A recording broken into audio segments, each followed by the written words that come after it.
show avec Christine et... Ouh, c'est Nancy Cartier de N.Intérieur. Yeah! Nancy, qui es-tu? Ben, je suis Nancy. En fait, c'est pas un nom qui est super, mais bon, ça commence bien. Je suis née avec ce nom-là. Donc, en fait, moi, mon travail, je suis styliste d'intérieur, styliste d'espace de vie. Donc, ce que je fais comme travail, Oui. je guide puis j'accompagne mes clients à créer des espaces de vie qui leur ressemblent, des espaces de vie qui sont personnalisés, des espaces de vie lumineux, authentiques, dans un cadre chaleureux.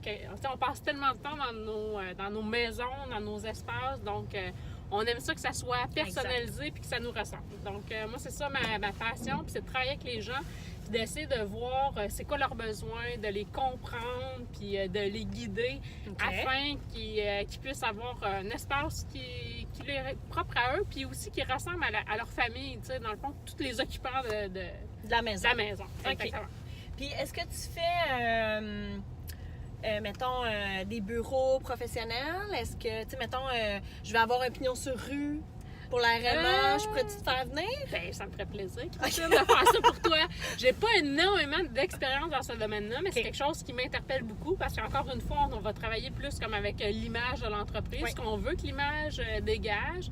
Donc, vraiment, tout ce qui touche à l'aménagement. Faire attention, tu sais, au niveau du designer, du décorateur, puis du styliste, toutes ces petites nuances-là. Fait que dès qu'on touche à la structure, à mettre des murs à terre, bien là, on va travailler avec des professionnels qui vont être vraiment dans cette ligne-là. Puis moi, je peux toucher vraiment tout ce qui est la structure à l'intérieur. Donc, personnaliser vos espaces de travail, puis de rendre ça ergonomique, d'avoir le bon choix de mobilier, puis que ça soit esthétique, puis que ça aille directement en fonction avec la mentalité du RMA ou la vision que le RMA veut dégager. Puis j'aime beaucoup travailler déjà avec l'image qui est existante, donc le branding qui est déjà en place. Puis ça, ben, je le fais déjà avec des entrepreneurs, plus dans le cadre de leur présentation de soit de produits ou de services dans leur kiosque. Donc vraiment, puis moi je suis formée vraiment en design de présentation. Fait que c'est mon dada, la présentation visuelle.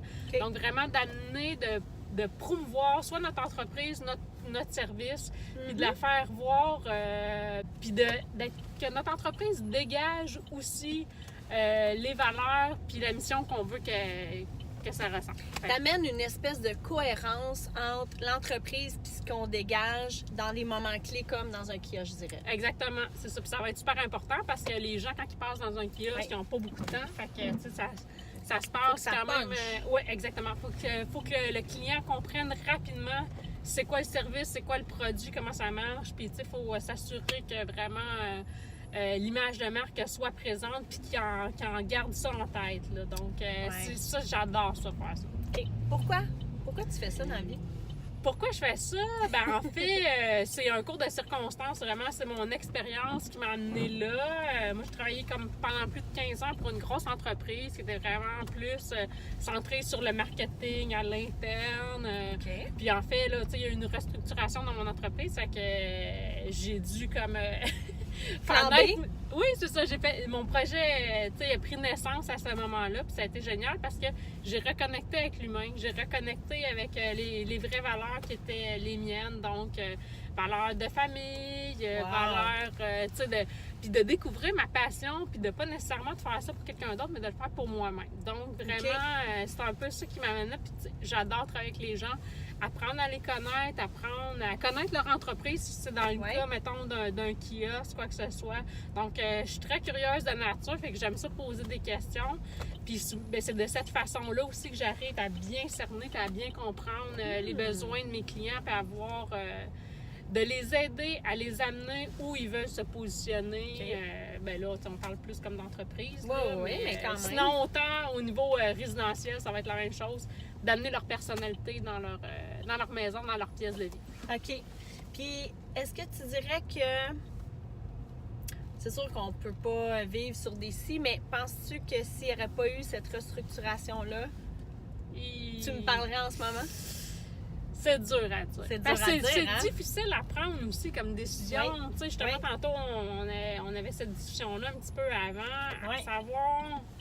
Tu sais, comme moi, ça a été comme un petit peu, on appelle ça un coup de pied dans le pied, mais ça m'a pris comme un levier. Ça faisait longtemps que le projet... Ça t'a propulsé, Ça m'a propulsé parce que c'est très difficile de prendre ces décisions-là, surtout quand on est dans du confort, dans de la ouate, qui n'est pas nécessairement ce qui correspond vraiment. Des fois, on se pose même pas ces questions-là. Dans le fond, on ne sait pas. Ouais, moi, j'ai appris tourbillon, exactement. Puis... J'ai appris à me connaître plus en tant que personne, en tant qu'entrepreneur, quand que tout ça est arrivé. Fait que ça a été vraiment super. Mais de dire, peut-être que je l'aurais faite là, tôt ou tard. Là. C'est juste difficile à dire à quel moment j'aurais pris cette décision-là. Mais là, tu sais, dans le fond, le destin, c'est bien fait des fois. Oui, tout à fait. T'as vu une porte s'ouvrir puis t'as sauté dedans. C'est ça, exactement. Puis, écoute, je regrette rien, là, malgré tous les moments plus difficiles que ça peut apporter, comme de travailler pour soi, d'être entrepreneur. Fait que non, vraiment, là, je regrette rien. Ce serait quoi la plus grosse embûche que tu as rencontrée dans ta vie d'entrepreneur?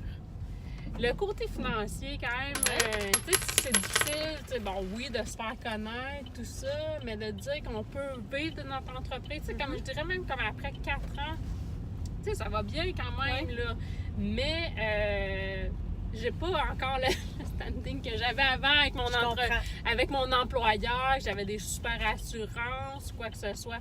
Fait que souvent, ben, je pense que la plupart des gens qui hésitent à faire ce saut-là, ça va être le côté financier, le côté sécurité dans lequel on est habitué de vivre, de travailler. Puis ce que je pense que je pourrais dire, c'est que dans le fond, on peut l'adapter à notre réalité. T'sais, plus notre vie avance, on s'adapte à notre réalité financière quand on est en emploi pour un employeur fixe. Je pense qu'on peut tout à fait adapter notre réalité financière quand on est travailleur autonome. On peut changer certaines choses qui vont faire que, bon, ben, on va être tout aussi heureux, voire même plus épanoui, plus disponible pour notre famille. Fait que, tu sais, c'est comme un enjeu, c'est un balancier, puis il s'agit de trouver, je pense, l'équilibre là-dedans, tout simplement. Wow, génial. OK. C'est quoi ta sorte de crème glacée préférée? Moi, je suis pas très crème glacée. Oh! On a-tu le droit? On a le droit, OK. Ben... Mais par contre, attention, j'aime beaucoup les sorbets. Fait, ben là... J'aime quand même les petites gâteries, là. Je serais comme vraiment sorbet au citron. Moi, c'est vraiment...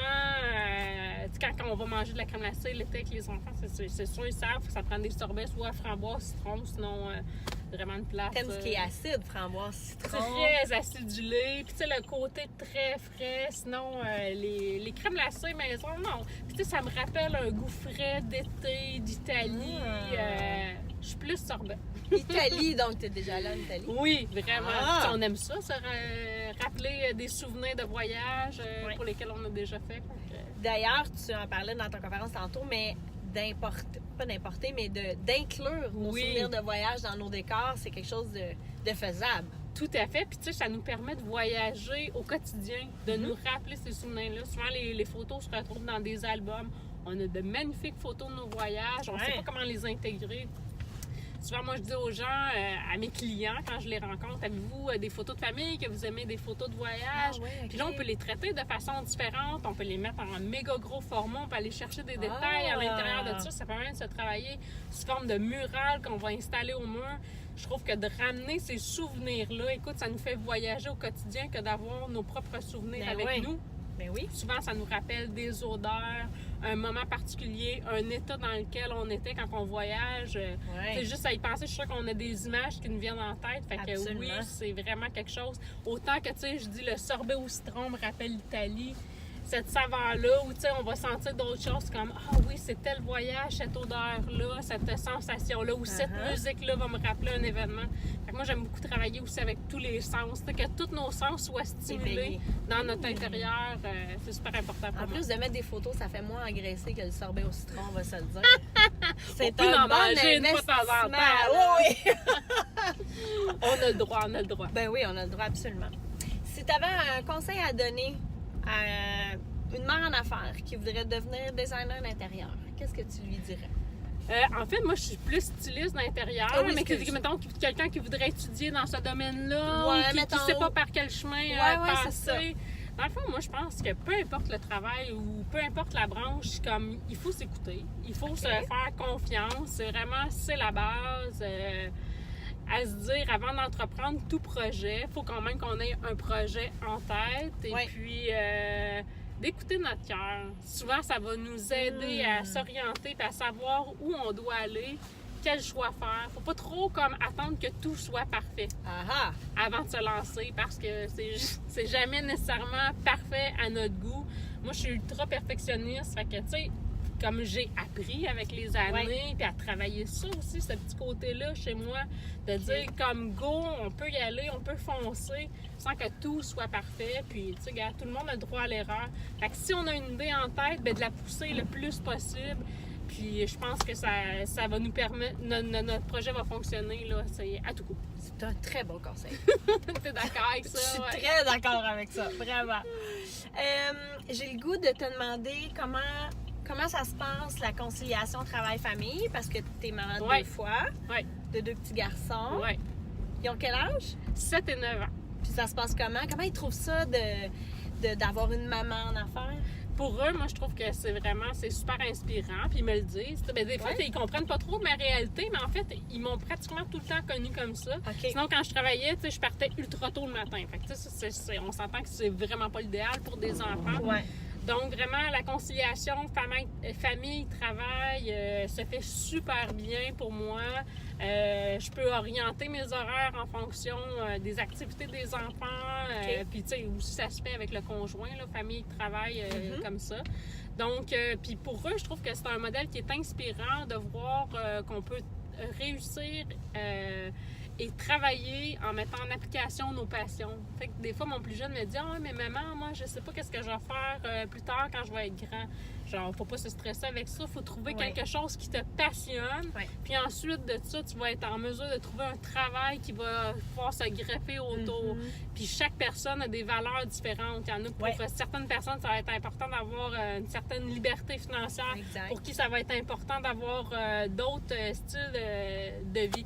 Donc, vraiment, puis, tu sais, de guider les enfants, puis de voir que les enfants nous voient dans cette option-là, je trouve que c'est super motivant, puis c'est enrichissant pour eux, puis je trouve que ça les motive aussi à nous voir comme ça.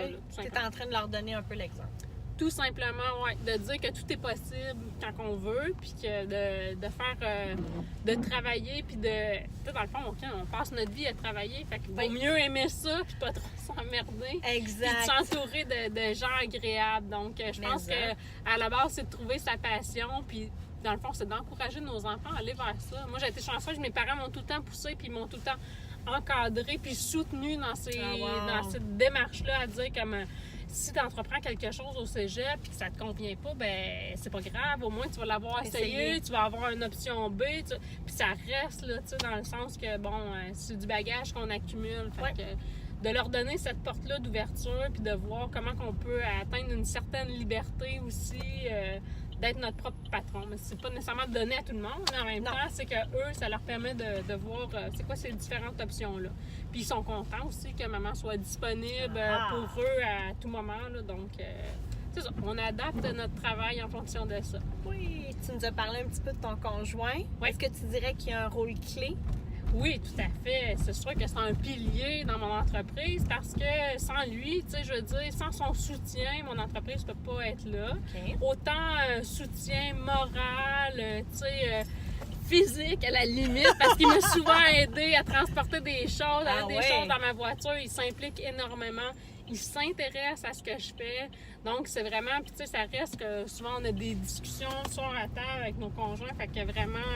Puis, soutien aussi financier, tu sais, de partager les tâches, de ne pas avoir peur de les partager quand on est en démarrage d'entreprise. Bien, c'est sûr que le conjoint va devoir peut-être s'investir un petit peu plus, mais moi, j'ai un conjoint qui s'implique à 100% dans mon entreprise, qui y croit, puis qui est avec moi à 100%. Fait que ça, c'est sûr, ça fait toute la différence, je te dirais, dans notre façon de voir les choses. Puis, tu sais, on se sent vraiment appuyé puis soutenu dans notre projet.